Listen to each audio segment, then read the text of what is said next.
लगाएंगे। बोलिए भारत माता की, भारत माता की। ये विकसित भारत की दबी हुई आवाज नहीं हो सकती कि गरज उठे गगन सारा, समुद्र छोड़े अपना नारा, हिल जाए जान सारा जब गूंजे जय भारत माँ का नारा। बोलिए भारत माता की। आज के इस सर्वप्रथम माँ भारती के चरणों में वंदन करता हुआ आप सभी अंतरात्मा ज्ञान की देवी मां शारदा को नमन करता हुआ वार्षिक उत्सव के कार्यक्रम में पधारे हुए मुख्य अतिथि गांव के ठाकुर साहब सादगी की बेमिसाल विजय सिंह जी और इस गांव की कुशल सतीश को हमको साथ लेकर चलने वाले कुशल लीडरशिप और नेतृत्व की क्षमता रखने वाले भगतौर सिंह जी राठौड़ साहब और इस गांव की बुद्धिजीवी शिक्षाविद, जहाँ भी जाते सिवाड़ा विधानसभा हो, बाड़मेर हो, बार हो, जहाँ भी एक बार महेंद्र सिंह जी सोडा साहब का नाम आता है तो हमारा भी मनोबल बढ़ता है और हम सब के लिए प्रेरणा के स्रोत है उनका। और सामने इस गांव के राजकीय उच्च माध्यमिक विद्यालय धारणा के प्रिंसिपल साहब रामनिवास जी और सामने महेंद्र सिंह जी माँ साहब और किसी का मैं नाम ना ले पाऊं तो मुझे आपका बेटा, आपका छोटा भाई समझकर क्षमा करावे। सम्मानित मंच, आज के इस कार्यक्रम में सतीश जी बिरादरी के पंच पटेलों, पिता तुल्य बड़े बुजुर्गों और विश्वविद्यालय के भारत के भविष्य निर्माता समस्त शिक्षकगण सामने विराजित इस मां शारदा का रूप मातृ शक्ति और इस विकसित राष्ट्र की सेना सैनिक, इस दुनिया की सबसे बड़ी नौजवान युवा ताकत जो इस विकसित भारत की यात्रा के सैनिक है। साथियों, आप सभी से मेरे नौजवान युवा से आह्वान करूंगा कि ये विश्व की सबसे बड़ी जो भारत विकसित भारत बनने जा रहा है उसमें सबसे बड़ी आबादी युवाओं की है। युवा परिवर्तन की ज्वाला है और इन सब से मैं कहूंगा कि आप परिवर्तन की ज्वाला, आपकी शक्ति का सदुपयोग उपयोग करके इस विकसित भारत के यात्रा में शामिल हो।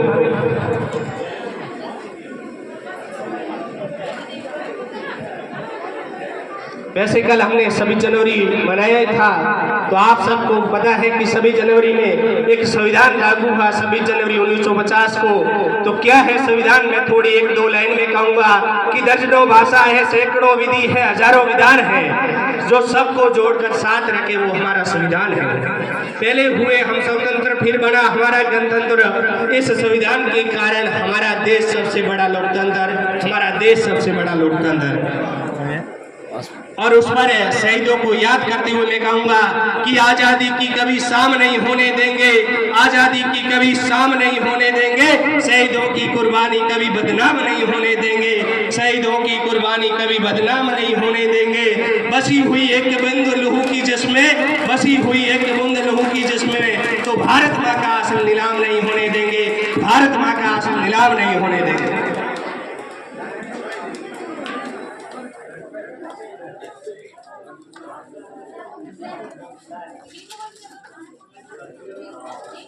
देखो साथियों, हम बात करते तो दिल्ली और जयपुर भी करते हैं, हम सब बैठते हैं, सरसाएं बहुत बड़ी बड़ी करते हैं कि डूंगर बढ़तो तो दिसे पण पगों में बढ़तो को नहीं दिसे।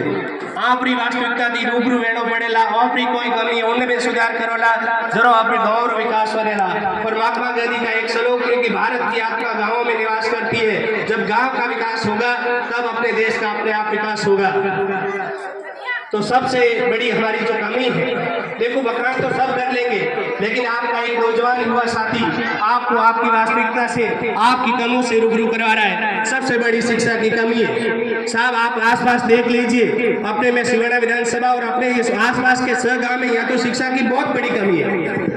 आप एक बार बता दीजिए साहब, मैं एक की बात नहीं करूंगा, सतीश जी बिरादरी से इस गाँव से कितने नौजवान सरकारी सेवा में? आपको मैं बच्चों 150 से ज्यादा इस गांव से ग्रेजुएशन बंदे नहीं है, प्रतियोगिता परीक्षा में नहीं है। आपसे थोड़े देख आगे, आपसे 30 किलोमीटर सैनिटरी क्षेत्र देख लीजिए, बायतू क्षेत्र देख लीजिए, जहाँ से बच्चे दिन रात मेहनत करके IAS, IPS और देश की सबसे बड़ी सेवाएं और डॉक्टर, वैज्ञानिक सब बन रहे, इसरो में वैज्ञानिक बन रहे। लेकिन हमारी क्या कमी है?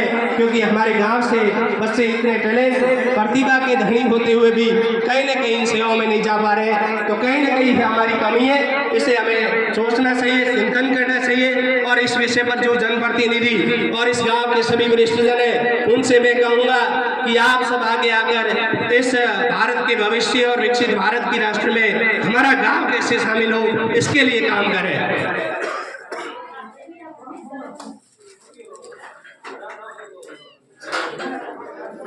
मैं आपको बताऊंगा साहब के कौन है कि हमसे 35 किलोमीटर दूर डंडारी गांव जहाँ श्री गंगा सिंह राजपुरोहित इस देश की सबसे कठिन परीक्षा IAS भारतीय प्रशासनिक सेवा में 33वीं रैंक के साथ में चयनित होते हैं और आज भारत की प्रशासनिक सेवा में अपना कार्य कर रहे हैं।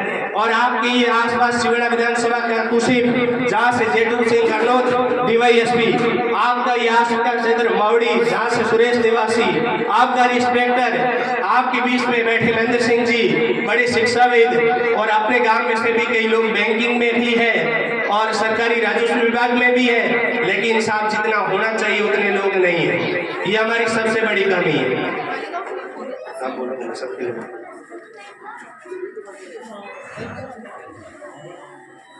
देखो, शिक्षा के लिए कहूंगा कि अम्बेडकर ने कहा था कि शिक्षा व शेरनी का दूध है, शिक्षा व शेरनी का दूध है, जो जितना पिएगा वो उतना तेज दौड़ेगा, वो उतना तेज दौड़ेगा।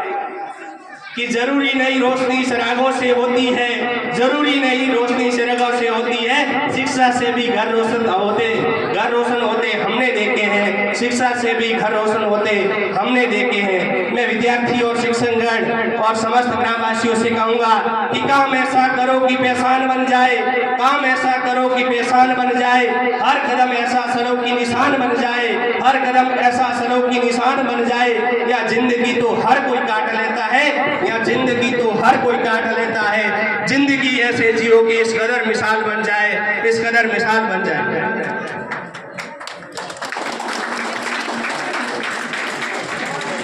एक साहब मैंने मेरे 25 वर्ष के जीवन में अनुभव किया, मैं भी इस ग्रामीण से निकला हूँ, मैं भी उस शोषित बाप का बेटा हूँ जिनका डीलरों ने शोषण किया, मैं भी उस माँ का बेटा हूँ जिनके दिन भर मजदूरी की और रात को जब भी ट्रेनिंग वाले आए तो हाथ कम कपा दे, हाथों से 100 रुपये देते हुए पकड़ाते हुए नजर आए। साहब ये खौफ और इस प्रकार की जो भ्रष्टाचारी रिश्वतखोर, इनसे बचने के लिए शिक्षा बहुत जरूरी है। लेकिन आसपास के लोग क्या कहते हैं, शिक्षा के प्रति नकारात्मकता क्या है, मैं बताता हूँ कि साहब सरकारी नौकरी तो वहाँ पर को नहीं लगे, क्योंकि वहाँ पर तो सरकारी नौकरी में थके साहब को नहीं हटो फोटो सही से। साहब ये नहीं है, ये लोकतंत्र है।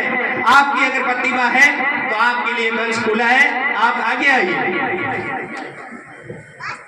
जब आपके सामने गुरुजन और ये सामने विराजित सरकारी आपने गांव से महेंद्र सिंह सोडा साहब जैसे और जो समस्त मेरे पास है और आसपास से जो भी ये शिक्षकगण है, ये भी किसान के बेटे, इन्होंने भी मेहनत की, इनके लिए भी मैं जानता हूँ, मेरे हिसाब से कोई नहीं, ये भी साधारण परिवार से। तो आप वो बच्चों को भी कहूँगा कि आप इनको देखकर आगे बढ़े, भविष्य में सरकारी सेवाओं में जाए।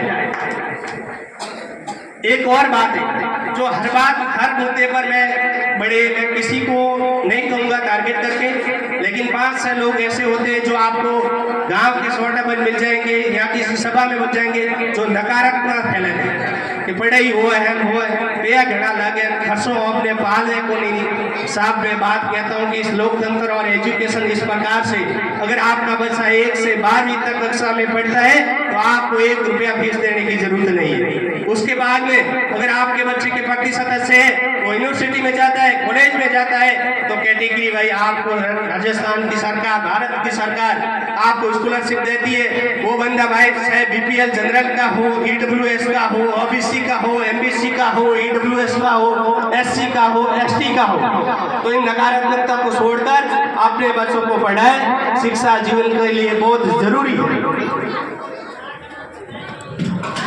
और साहब मैं कहूँगा अगर आपके बच्चे के प्रतिशत अच्छे हैं तो आपका बच्चा नर्सिंग करेगा, इंजीनियरिंग करेगा, चाहे सरकारी कॉलेज से हो या सरकारी से मान्यता प्राप्त स्कूल से हो, जितनी आपके जेब से फीस जाती है उतनी फीस वापिस आपके अकाउंट में आती है। इसका प्रत्यक्ष परिणाम मैं हूँ साहब।